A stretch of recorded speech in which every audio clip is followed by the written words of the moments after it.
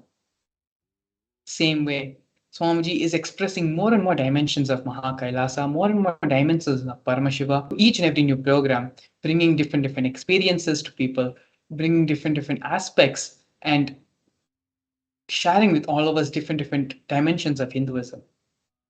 So don't miss out on this Shivratri Paramashiva. And so with this now, we'll be having a short break, after which we'll be continuing the next segment of today's program. Thank you for staying tuned. We'll be back with you after a short break. Since the beginning of time and space, Bhagavan Paramashiva, the all-powerful, all-pervasive, and all-knowing ultimate superconscious existence, revealed in the Vedas and Agamas, the source scriptures of Hinduism, the truths about himself and the manifested universe and its multidimensional and simultaneously existing dimensions and worlds, also known as parallel universes or vertical time zones.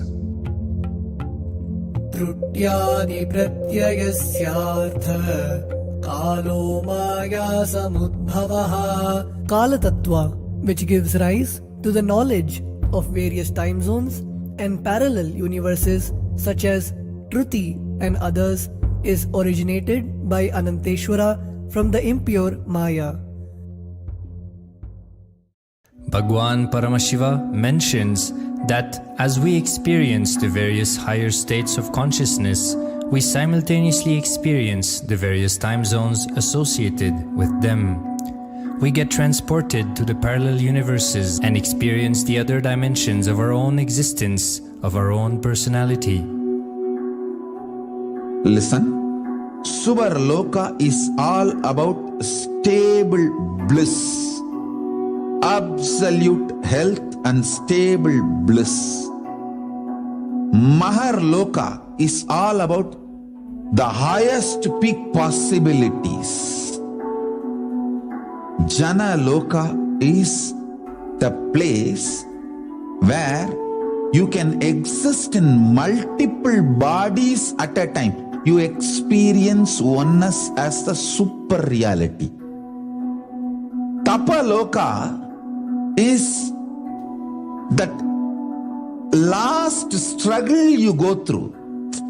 Sometimes you know you are Paramashiva, sometimes you just slip off, but again you say, I am Paramashiva.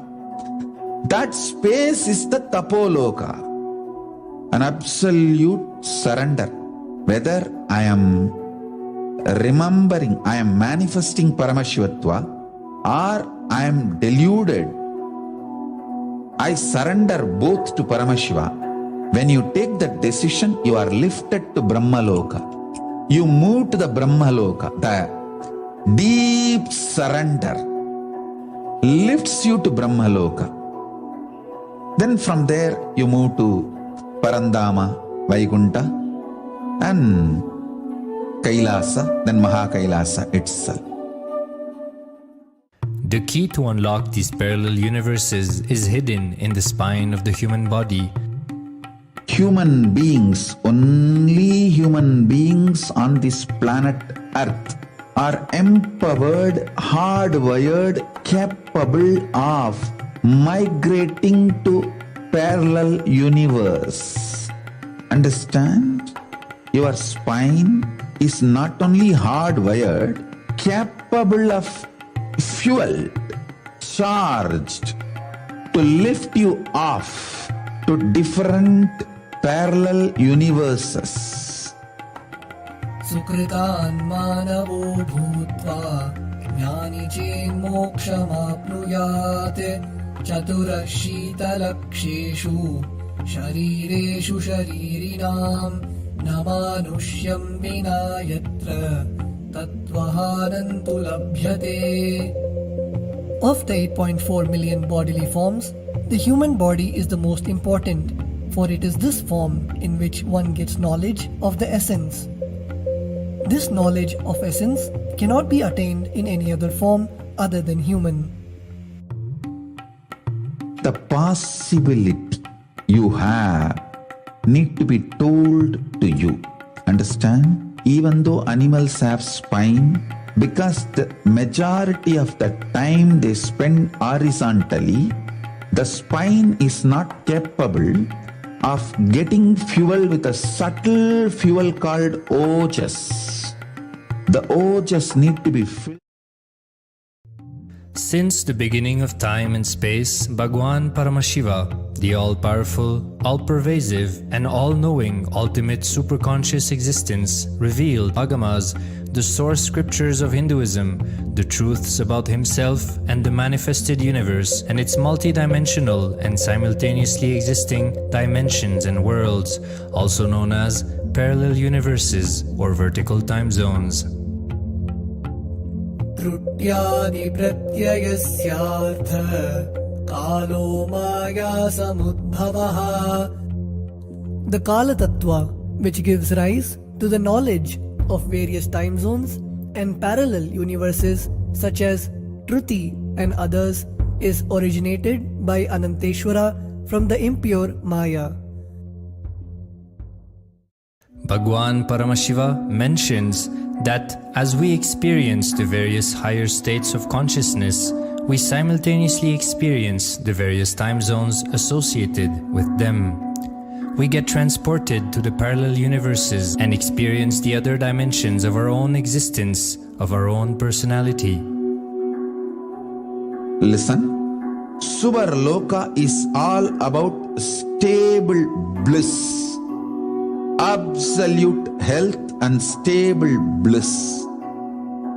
Maharloka is all about the highest peak possibilities. Jana Loka is the place where you can exist in multiple bodies at a time. You experience oneness as the super reality. Tapaloka is that last struggle you go through. Sometimes you know you are Paramashiva, sometimes you just slip off, but again you say, I am Paramashiva. That space is the Tapoloka, an absolute surrender. Whether I am remembering, I am manifesting Paramashivatva, or I am deluded, I surrender both to Paramashiva. When you take that decision, you are lifted to Brahmaloka. You move to the Brahmaloka. The deep surrender lifts you to Brahmaloka. Then from there you move to Parandama, Vaikunta, and Kailasa, then Mahakailasa itself. The key to unlock these parallel universes is hidden in the spine of the human body. Human beings, only human beings on this planet Earth are empowered, hardwired, capable of migrating to parallel universe. Understand?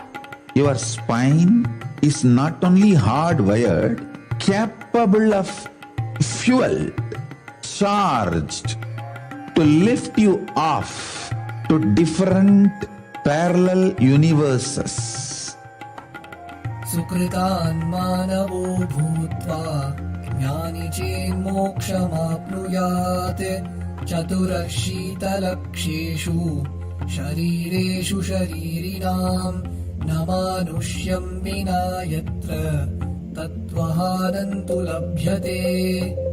Of the 8.4 million bodily forms, the human body is the most important, for it is this form in which one gets knowledge of the essence. This knowledge of essence cannot be attained in any other form other than human. The possibility you have need to be told to you.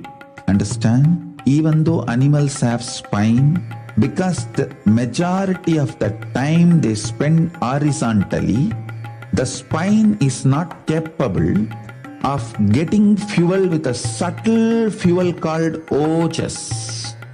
The ojas need to be filled in your spine, and the kundalini need to be ignited for you to reach parallel universe and different vertical time zone spaces. When our state of consciousness is raised, we start experiencing these higher lokas, allowing the various possibilities and powers available in these universes to start expressing in our own human body. Recently, scientists have discovered that the human body, particularly in the brain, naturally produces light in the form of biophotons, and that when our state of consciousness is lifted, the brain moves from producing a normal 20 photons of light per centimeter square per second to more than 100,000 photons of light per second. That shows us that as we start to experience higher and higher states of consciousness, we start to produce huge amount of light, which is directly proportional and translatable to the amount of possibilities and powers that start to manifest on this plane, as well as the freedom from pains and sufferings experienced by beings in lower states of consciousness. These higher lokas gives you various possibilities, powers. For example, imagine, visualize you going to a different country where the electrons are easily, freely available. So naturally, everything you can gain through the electronic gadgets will be available to you freely. Same way, Kamadhenu, Karpaga Vriksha, Parijata, all these are like different gadgets, possibilities available in different lokas. Please understand, a permanent, irreversible power manifestation from the upper lokas is possible. Once these possibilities and powers start to express in the human body on the Bhuloka, our present plane, we reach a point of no return, where the cognitive shift which happens in us about who we are and what is the reality hidden behind this perceivable world frees us from the deluded ideas we have about ourselves and the life in the cosmos. The moment your consciousness is empowered to access and to exist in the parallel universe, no force in this Bhuloka, planet Earth, can torture you, abuse you, suffocate you. It is irreversible, permanent enlightenment, irreversible, permanent empowerment. In the source scriptures of Hinduism, the Vedas and Agamas, Bhagavan Paramashiva reveals about the importance of being initiated by a guru who is fit of giving initiation for us to raise into the various states of consciousness and experience the higher time zones.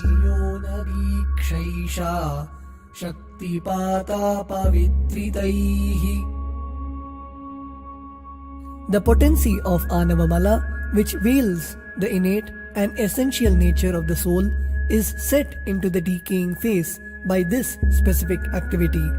Such specific activity is characteristically called Diksha. The intimate communion between the blessed one and the blessing one is very rare and difficult to occur. The Supreme Pontiff of Hinduism, Jagat Guru Mahasannidhanam, His Divine Holiness Bhagavan Nithyananda Paramashivam, is the 1008th incarnation of Paramashiva as per Hinduism, living amidst us today. Starting out at a young age and enduring years of intense penance, he persevered with the single-pointed vision of experiencing the ultimate oneness with Paramashiva, known as Paramadvaita. He traversed the length and breadth of India, initiated by his gurus into yoga, tantra, and other Eastern metaphysical sciences. After having many profound spiritual experiences, he finally received the ultimate experience of Paramashivoham. I am Paramashiva Yogishwara, an incarnation of Paramashiva himself in the holy town of Tiruvannamalai in South India.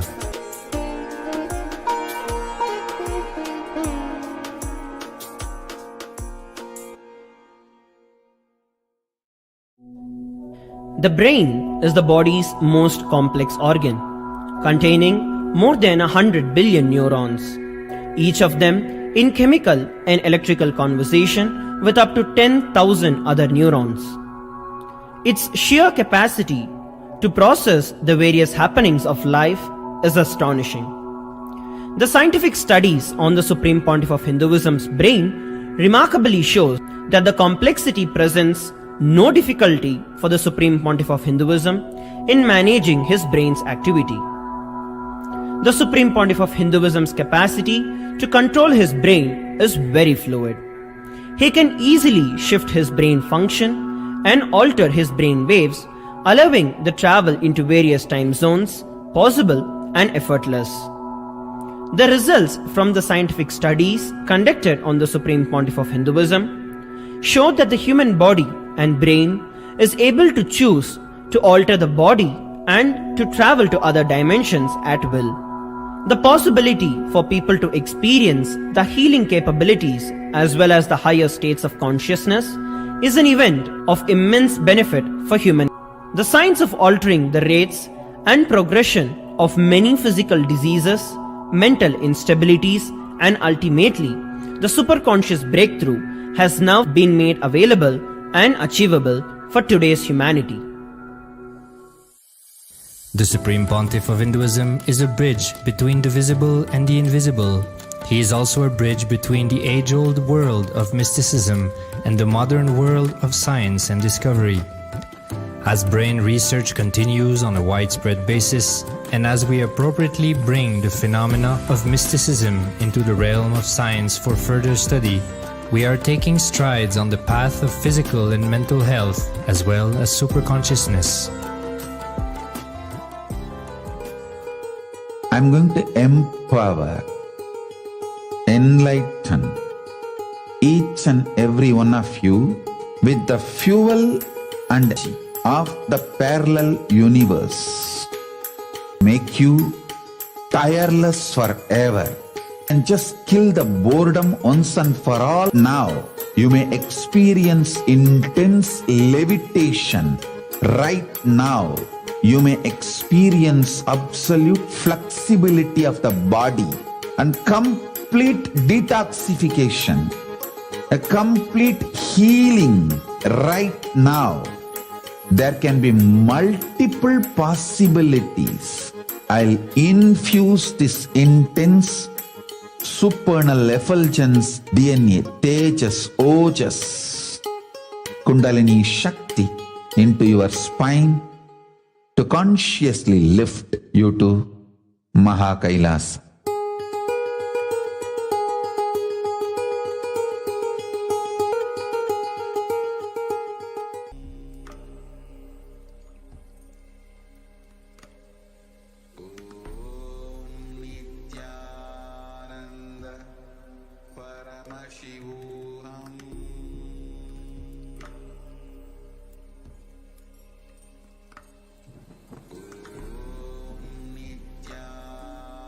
Nithyananda Paramashivam.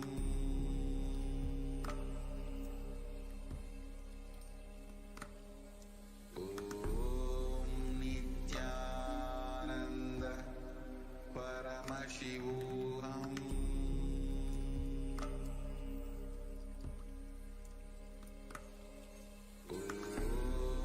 Nithyananda Paramashivam. Nithyanandam Paramashivam Kevalam Jnanam Gandhātītam Tatvasyadiraksham Ekam Nityam Vimalamachalam Sarvadi Sakshibhutam Bhavatītam Trivarantam Tatpurutam Namami. Nithyanandam all. I welcome all the viewers and participants joining with us from 175 countries for this most divine Bhava Samadhi Darshan of Bhagavan Nithyananda Paramashivam Murthy, manifesting through the Nijavatara, the Supreme Pontiff of Hinduism, Bhagavan Nithyananda Paramashivam. It's been a month and more where all of us are experiencing such extraordinary darshans manifesting through the Nijavatara, really causing our realities. Whatever we want to manifest in this life, the avatar has come down, the avatar has descended, gracing us all with this extraordinary darshans, raising our Kundalini Shakti and helping us to manifest our realities. Avatar has simply happened to fulfill our realities, to fulfill our goals and dimensions in life. There is a beautiful story in the life of Bhagavan Ramakrishna where he shares a story. One of his disciples asks, who is an incarnation? Bhagavan Sri Ramakrishna says, there is a village and man is walking and he encounters a huge compound wall. So he starts climbing up. And to his surprise, to the other side of the compound wall, there he finds a huge, beautiful garden. Something she has not even imagined. It was of extraordinary beauty. Then he just felt happy. He continued his journey. Then the second man comes. He comes with a friend. He also encounters this compound wall. Okay, let me just climb up and see. And he climbs up and he sees exactly the same huge compound wall. And this time this man decided for some reason that he can't just hoard to this extraordinary experience. He needs to share with people. So the one who was right next to him, he asked that person to climb up and he would show the entire compound wall. So he actually showed the whole compound wall. Then this friend became so grateful and thankful for what he has seen. Now, he just doesn't want to keep it to himself. He wants to shout and call the whole village to see what they have manifested. So in this story, the third person who shouted to the whole world, whole village, to come and see and experience this bliss, he is the incarnation. Incarnation is the one who has manifested the entire cosmos in his body. And this manifestation of the macrocosm in his body, with a sole determination that the reflection of his microcosmic body falls on all the human beings, for us to have that glimpse of what it means to be that superconscious mutant. What is it that really means when you declare yourself as a superconscious mutant? There is no more self-doubt, no more self-hatred, no more anything. It is only Paramashiva. You don't exist. It is only Paramashiva that you exist is the key that all of us must learn, cognize, and live it for us to cross this Maya, for us to break this Maya. So I request all the participants to take this moment to where all of us are getting ready, getting prepared for this extraordinary Bhava Samadhi Darshan, manifesting through the Nijavatara, the supreme point of Hinduism, Bhagavan Nithyananda Paramashivam. Let us all prepare ourselves to this moment.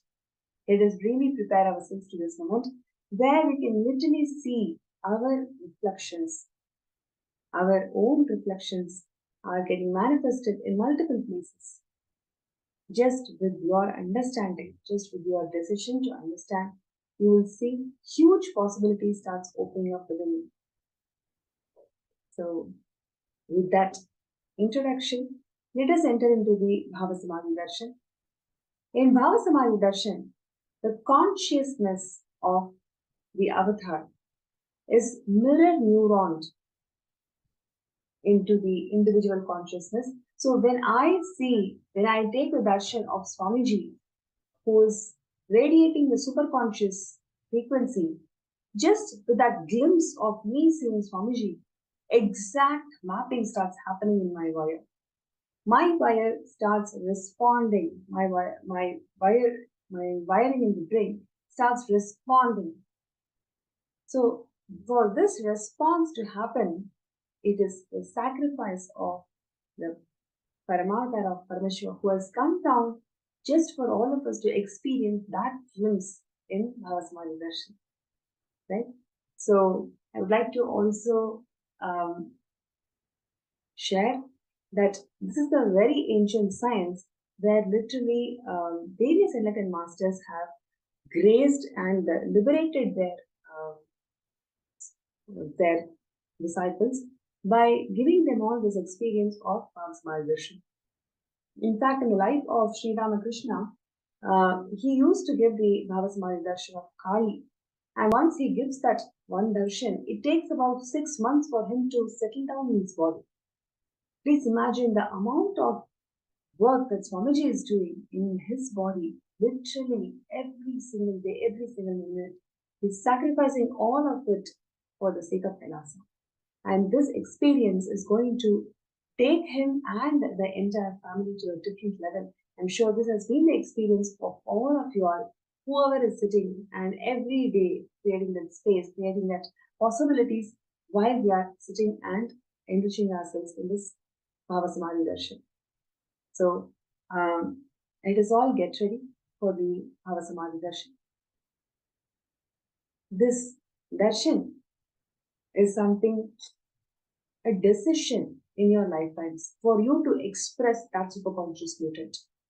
If you want to express and manifest yourself as a superconscious mutant, now is the time where you can simply explode and show your love that you have for Swamiji.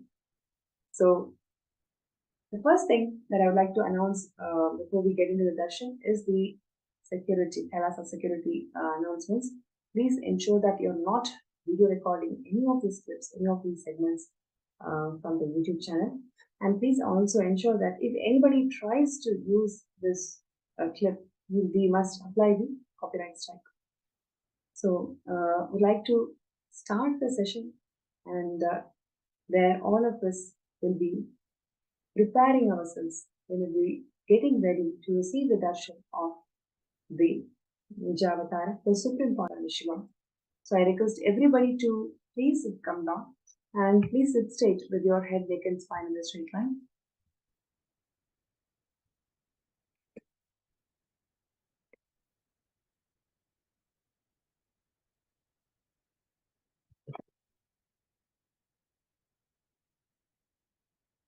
Yes, let us all connect with Swamiji, the Guru who has descended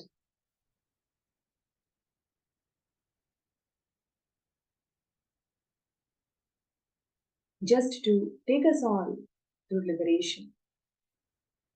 All the heavenly bodies in various lokas are just celebrating this moment where Swamiji is going to liberate the people in Kailasa.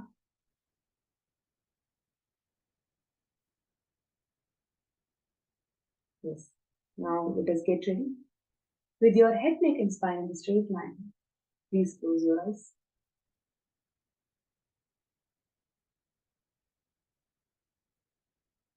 Inhale as deeply as possible. Exhale as slowly as possible. With a restful awareness, let us connect. Let us intensely connect with each other.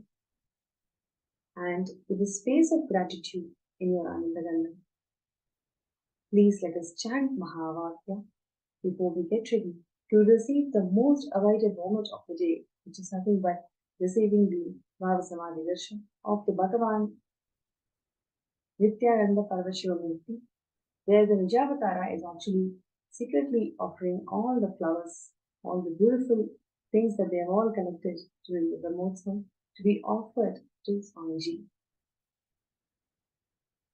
So, requesting, please sit still, close your eyes. Let us chant the Mahavakya.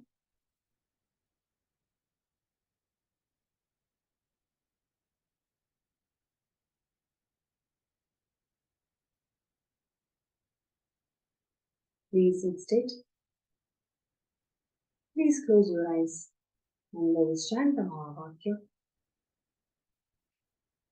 Om Nithyananda Paramashivoham. Om Nithyananda Paramashivoham. Om Nithyananda Paramashivoham. Connecting with the divine with your eyes closed is meditation. Connecting with the divine with your eyes open is darshan.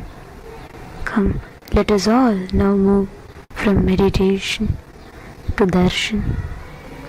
Slowly, very slowly, please open your eyes.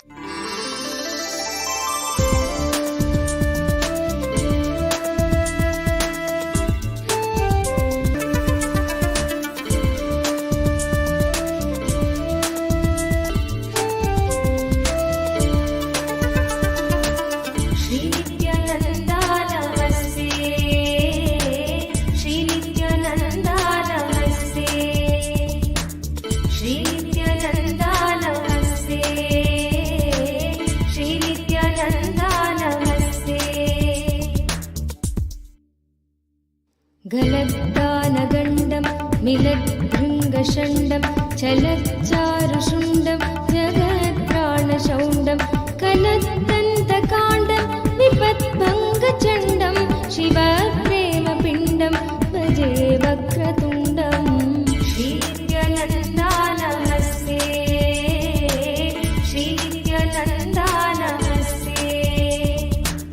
श्रीनित्यानन्दा नमस्ते श्रीनित्यानन्दा नमस्ते अनाद्यन्तमाद्यं परं तत्त्वमर्थं चिदाकारमेकं तुरीयं त्वमेयं हरिब्रह्मभृग्यं परब्रह्मरूपं मनोवाहतीतं महर्षैवमीडे श्रीनित्यानन्दा नमस्ते श्रीनित्यानन्दा नमस्ते श्रीनित्यानन्दा नमस्ते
प्रभाषोडमर्थं मरुत्वन्मणिश्रीमवश्याममर्थं गुणस्यूतमेतत्त्वपुष्यैवमन्त स्मरामि स्मरापत्तिसम्पत्तिहेतुं श्रीनित्यानन्दा नमस्ते श्रीनित्यानन्दा नमस्ते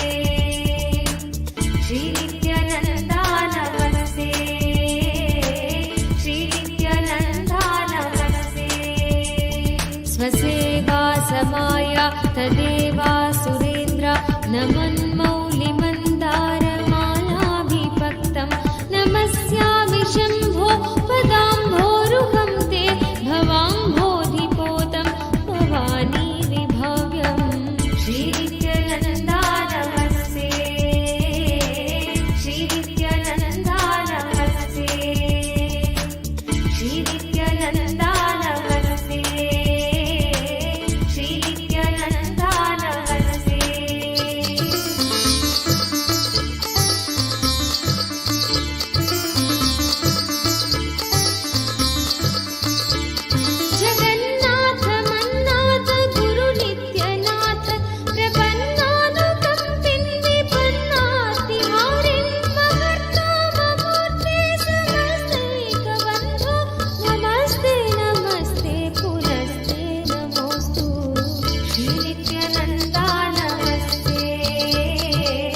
प्रपन्नस्य नेति प्रसीद स्मरन्नेव गम्यास्तु दैन्यं न चेत्ते भवेद्भक्त वात्सल्यहानिस्ततो मे दयालो सदा सन्निधेहि श्री नित्यानन्दा नमस्ते श्री नित्यानन्दा नमस्ते श्री नित्यानन्दा नमस्ते श्री नित्यानन्दा नमस्ते।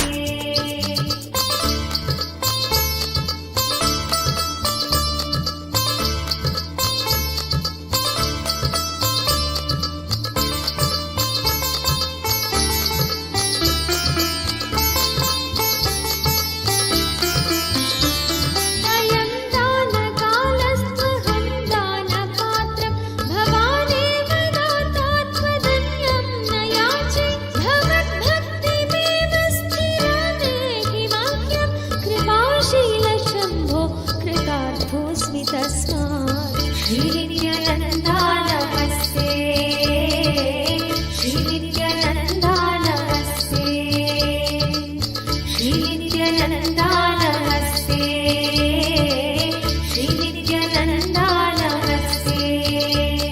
पशुं वेत्सि चेन्मां तमेवाधिरूढ कलङ्केति वा मूर्ध्नि तत्सेदमेव विजिह्वन् पुनः सोऽपि ते कण्ठभूष वदङ्घ्रिकृता सर्वेऽपि धन्या श्री नित्यानन्दा नमस्ते श्री नित्यानन्दा नमस्ते श्री नित्यानन्दा नमस्ते श्री नित्यानन्दा नमस्ते।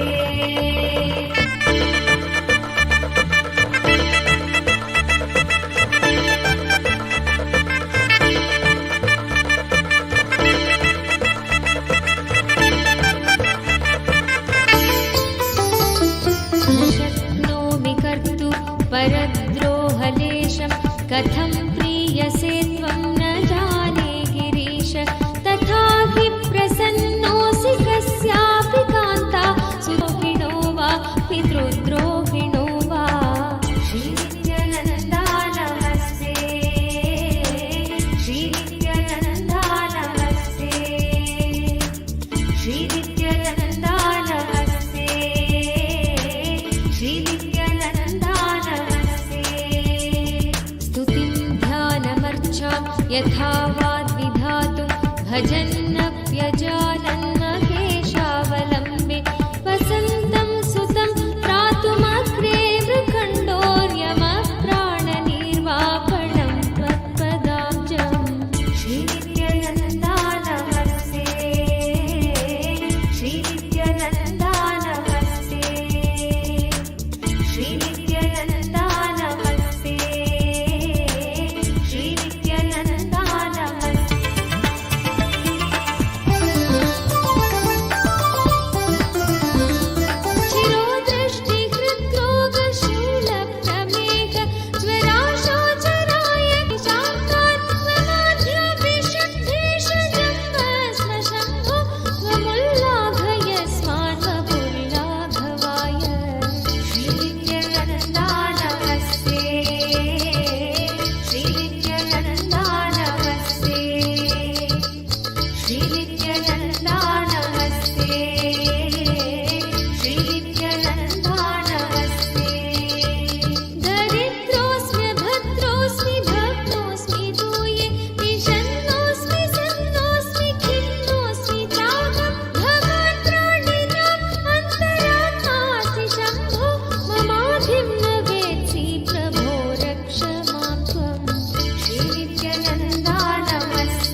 भवायापि मात्रे च पित्रे मृडान्यै मृडायाप्यगग्ने मखग्ने नित्याग्यै नित्याङ्गाय कुर्म नित्यायै नित्यायम्बिकायै नमस्त्यम्बकाय श्रीनित्यानन्दा नमस्ते श्रीनित्यानन्दा नमस्ते श्रीनित्यानन्दा नमस्ते श्रीनित्यानन्दा नमस्ते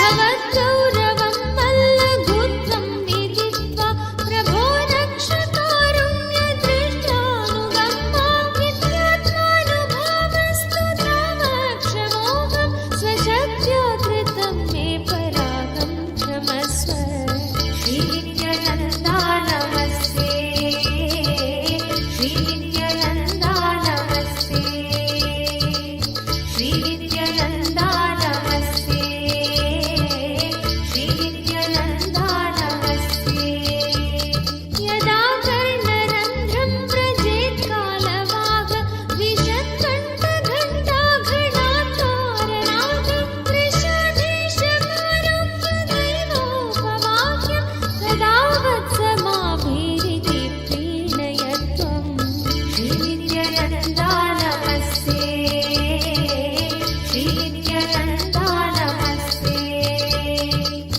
श्रीनित्यानन्दा नमस्ते श्रीनित्यानन्दा नमस्ते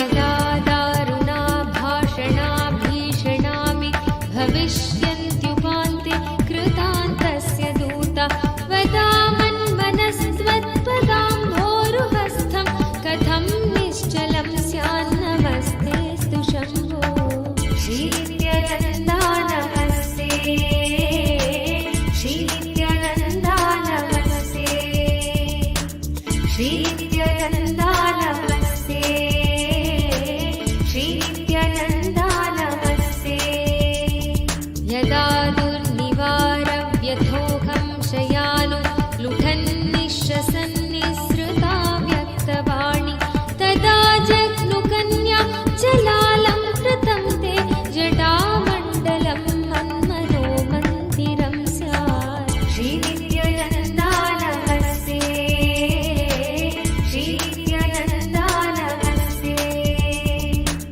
श्रीनित्यानन्दा नमस्ते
नमस्ते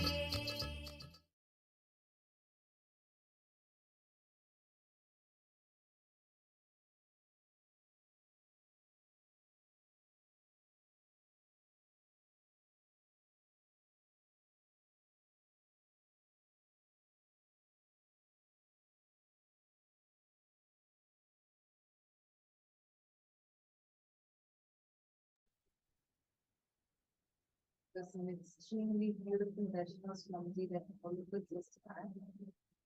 So beautiful to Swamiji. This song, and it's like literally Swamiji is installing himself into our mind. So today all of us were blessed with this darshan. And Swamiji manifested and blessed to every one of us. This Bhava Samadhi Darshan is a very, very, very powerful process for each of us to fulfill every individual, whether it is the desire that we have or experiencing the higher states of consciousness. Now, this beautiful space of oneness that we all experience during Bhava Samadhi Darshan, the best way to relish this, the best way to settle this experience inside of us is by manifesting powers. So it is time for all of us now take a quick few minutes and enter into power manifestation. And all the viewers that joined us live on Facebook and YouTube that are watching us live right now, every day we are going to be receiving such powerful darshans of Swamiji. And for you to receive these darshans live, for you to experience this darshan along with the Nayana Diksha, sitting at Swamiji's feet and receiving this darshan, do not miss. Sign up for Paramashivam and attend. And everyone that is watching us on YouTube and Facebook, and all the participants that are there with us on the 5th of February, marking the auspicious occasion of Thaipusam celebrations, we are going to be having the Bhava Samadhi Darshan of Shanmukha Subramanya, the 6 faces of Subramanya, and we are going to be having the live Bhava Samadhi Darshan with Swamiji. So do not miss. Share it with your friends, family members, invite all of them so they all can also join in experiencing this blissful darshan. So join and do not forget. And we thank all the participants that joined us live on YouTube and Facebook. And we welcome every one of you to join us all back again in the further darshans. And do not forget to sign up to experience the darshan live in the season and addiction. Thank you. Nithyananda.